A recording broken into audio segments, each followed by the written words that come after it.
Okay, guys, so a little bit of a down news. The Baltimore bridge collapsed this morning about 1 o'clock, Tuesday, March 26, 2024. And here's some update from NBC News. Struck by a cargo ship and collapsing overnight. You can see the video right there, shows the entire structure appearing to break apart. This is a 1.5-mile bridge over Baltimore Harbor. NBC's Tom Costello is right there at the scene for us. And Tom, obviously the concern is anyone who was on the bridge, members on the cargo ship. What can you tell us? What's the latest right now? That's right. This happened at 1:30 this morning. A Singapore-flagged vessel, a cargo ship, struck one of the support structures, one of the pylons, if you will, holding up the Francis Scott Key Bridge. And with that, the entire bridge, as you saw in that video, collapsed into the water. Just a stunning scene here. And this is a critical artery, the Francis Scott Key Bridge, into and around the port of Baltimore, which, as you know, is one of the nation's busiest ports. And so that is going to create a massive logistical headache this morning. The Maryland governor has declared a state of emergency. The Transportation Secretary, Pete Buttigieg, in contact, I should say, with the Maryland governor as well. Fire Department and Coast Guard rescue operations have been ongoing since very early, searching for any potential victims who may have gone into the water. And we have heard there may be 7 people who went into the water, maybe more. Nobody on the ship is missing, we believe. However, the concern is that there may have been construction workers on top of the bridge when the bridge was struck and that they may have gone into the water. As a result, this is a massive search and rescue operation, and it's being described by some at the Maryland State Police as an ongoing mass casualty incident. This is right along the critical I-95 corridor, which, of course, is the critical artery up and down the East Coast. So if you were planning to drive up and down the East Coast through Baltimore, be aware that you will see traffic affected. The traffic is being told to avoid 695 and go up I-95 and 895 instead. Nonetheless, as you would expect, we have major emergency operations now staging at our location. We are just down the road from this bridge that stretches over the Patapsco River, and it is unlikely, of course, given the state of that bridge, there's going to be any activity, of course, for some time. Tom, right now, it is all about life-saving rescue operations underway. Yeah, so this is the ship is called the Dali. As you said, it's Singapore flagged. As I understand it, it had just departed Baltimore Harbor, presumably loaded with cargo. When you look at the video closely, it appears as the cargo ship, it looks very dark as it hits that support structure. One can't speculate, but it looks very dark as it hits the support structure. What do you make of that? Well, not only that, but notice right above it, that appears to be smoke coming from the ship itself. All of this is according to eyewitnesses who've also said they thought they saw smoke coming from the ship. So that clearly is going to be part of this investigation. And I must say, all of us who live in the greater Washington, Baltimore area and who are very much aware of what a critical bridge the Francis Scott Key Bridge is, are stunned that how a single cargo ship could take this bridge out. How could they have hit the pylon to begin with? And second of all, how is it possible that this bridge was so vulnerable to being taken out by a single cargo vessel? Agreed. Regardless, as you know, this is and this is a critical port. The Port of Baltimore handles just a tremendous amount of volume, shipping volume for the East Coast. And this morning, all of that is very much kind of hitting the pause button as this ongoing search and rescue operation continues. It's still dark there, and we're looking at some overhead images there, Tom. I don't know if you can see. We seem to have some new images coming in, aerial images.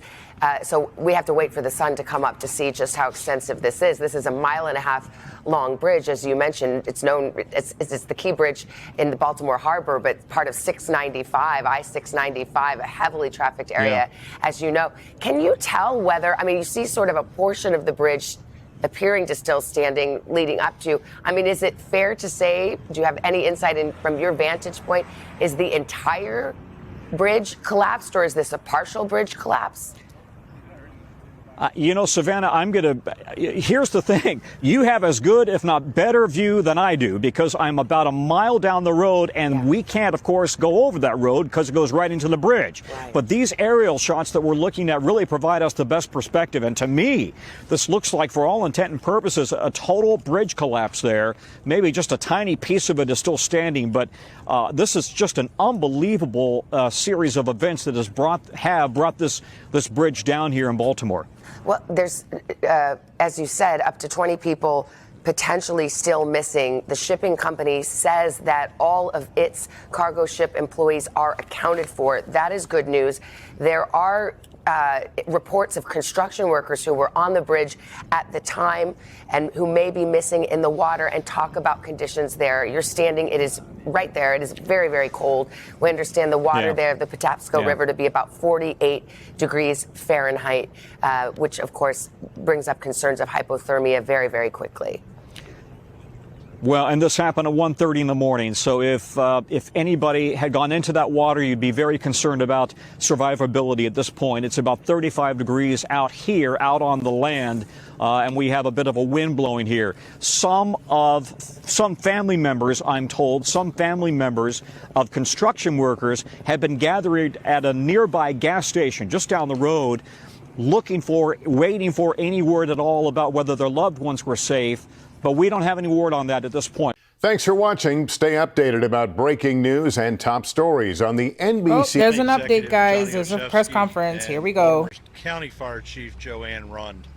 Our brief this morning will be an update on the search and rescue operation that's ongoing at this point. So at approximately 0140 hours this morning, our 911 center dispatched a call to the Baltimore City Fire Department for a report of a water rescue in the Patapsco River in the area of the Key Bridge. As units were responding, they began to receive numerous calls indicating multiple people in the water.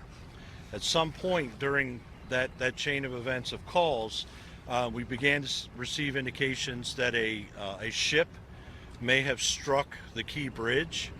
We got further information through multiple calls that the Key Bridge, portions of the Key Bridge had actually collapsed. At about 0150 hours, our first unit arrived on scene and reported a complete collapse of the Key Bridge. We were also given information at that time that there were likely multiple people on the bridge at the time of the collapse, and that as a result, multiple people were in the water. We were able to remove 2 people from the water. One individual refused service and refused transport. Essentially, that person was not injured. However, there was another individual that's been transported to a local trauma center that is in very serious condition. At this time, we have multiple air assets from the Maryland State Police, as well as the Baltimore Police Department, as well as multiple marine assets from around the region, including Baltimore City, Anne Arundel County, Baltimore County, as well as multiple local and state police agencies, National Resources Police, BPD's Special Ops Unit is in here, Maryland State Police is here. We have multiple resources. We are still very much in an active search and rescue posture at this point, and we will continue to be for some time. We have a large area that we have to search. This includes on the surface of the water, subsurface, as well as on the deck of the ship itself. We believe at this point we may be looking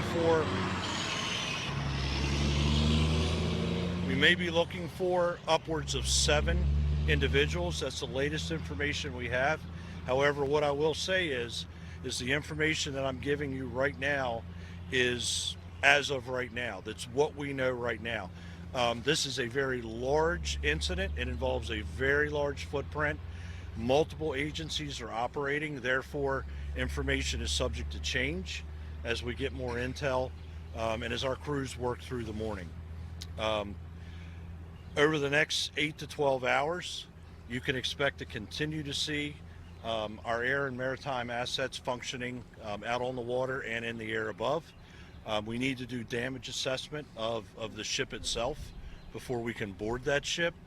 And we need to continue our subsurface search, which is including different types of sonar. We have side scan sonar. We have other sonar capabilities here.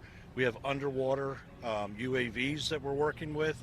And throughout the night, we've also been working with infrared technology, both from the air and on the water surface. So I'm going to wrap up here with just saying this continues to be a search and rescue operation. It continues to be a very dynamic operation with multiple local, state, and federal resources involved.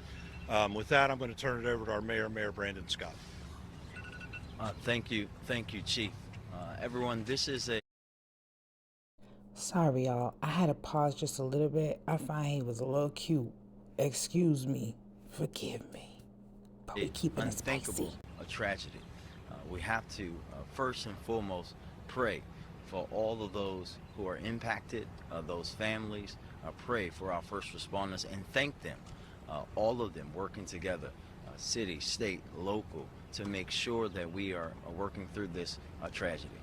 This is an ongoing active research that we're having right now.